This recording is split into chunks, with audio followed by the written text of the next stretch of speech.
il y a encore d'autres côtes dans la cage thoracique. Et alors que Dieu vous bénisse abondamment, peuple de Dieu.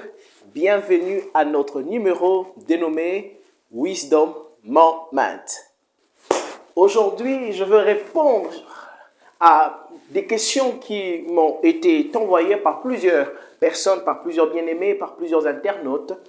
Il y a une sœur qui dit, papa, j'étais dans une réunion de prière avec mon fiancé et le prophète, plusieurs prophètes, par de paroles de connaissance et par de prophéties, diront que c'est réellement l'homme de ma vie, c'est réellement l'homme avec qui Dieu avait prévu que je puisse passer les restants de mes jours, que nous puissions bâtir et accomplir des grandes choses. Mais papa, malheureusement, cet homme m'a trahi, cet homme m'a déçu, cet homme m'a laissé tomber, cet homme m'a abandonné. Mais pourtant, Dieu avait dit que c'était l'homme de ma vie, papa. Mais est-ce que je me marierai encore parce que l'homme de ma vie est parti? Et c'était la même chose pour un bien-aimé qui aimait follement une sœur. Et il reçoit aussi une prophétie de songes clairs, de révélations particulières, que c'est la femme de la destinée, que c'est la femme avec qui il va réaliser des grandes choses. Et puis la femme est attrapée en flagrant délit avant le mariage. Et puis la femme dit non, je ne peux pas continuer avec toi, j'avais un ex que j'aimais mieux. Est-ce que papa, cette femme qui était prévue à être ma femme, me laisse tomber? Est-ce que je veux encore me marier? Mais je voudrais dire à quelqu'un, la cage thoracique n'est pas vide. Il y a encore des côtes à l'intérieur. Je suis inspiré de cette histoire de Genèse 2, le verset 21. Genèse 2, le verset 21.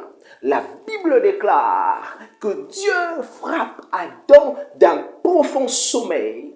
Et après avoir frappé Adam d'un profond sommeil, qu'est-ce que Dieu fait? Il tire une côte, l'une des côtes. On dit une des côtes dans la cage thoracique d'Adam. Et il forme une femme à l'aide de cette côte.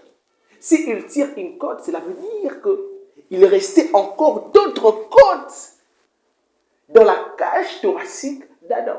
Si Dieu n'a pris qu'une côte, cela veut dire qu'il y a encore d'autres côtes.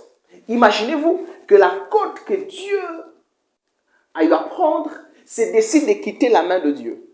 Qu'est-ce que Dieu va faire? C'est simple. Il va encore ramener sa main dans la cage et prendre encore une autre côte et former une autre femme pour Adam. Je voudrais te dire que le Dieu de la Bible est le Dieu de pièces de rechange. Le Dieu de la Bible est le Dieu de pièces de rechange. Aucune personne, aucun être n'est indispensable sauf Dieu. Tout homme, toute femme est remplaçable. On le voit très clairement avec cette histoire. C'est qu'il y a encore une autre côte dans la cage thoracique. Il y a encore une autre côte dans la cage thoracique. J'aimerais dire à quelqu'un, même si Pamela est partie, Dieu peut la remplacer avec Sephora. My God. Même si Junior est parti, Junior t'a blessé, Junior t'a abandonné, Dieu peut le remplacer avec Patrick. Même si Kabea est parti, Kabea a voyagé, Kabea a changé de direction, Dieu peut te donner Mutombo.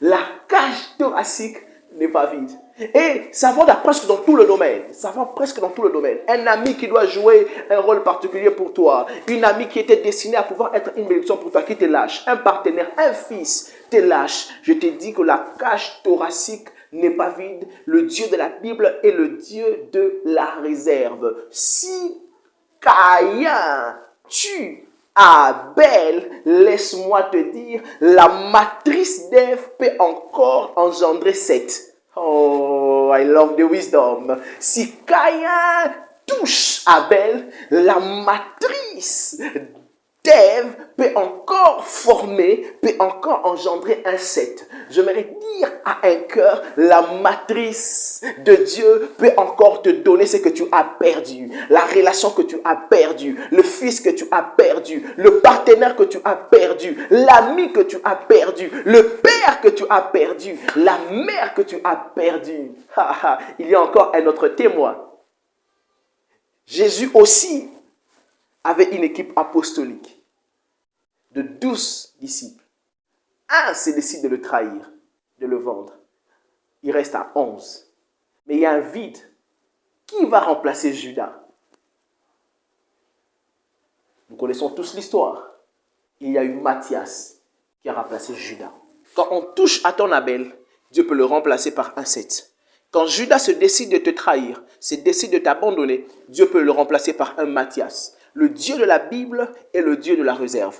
Même si Élie est sur la scène, il y a encore 700 qui n'ont pas encore fléchi le genou devant Baal. Le Dieu de la Bible est le Dieu de la réserve. Cet ami qui est parti, Dieu peut le remplacer. Ces fils qui t'a abandonné, Dieu peut le remplacer. Ces parents qui t'a abandonné, Dieu peut le remplacer. La cage thoracique n'est pas vide. Il y a encore notre côte à l'intérieur. Que Dieu te bénisse.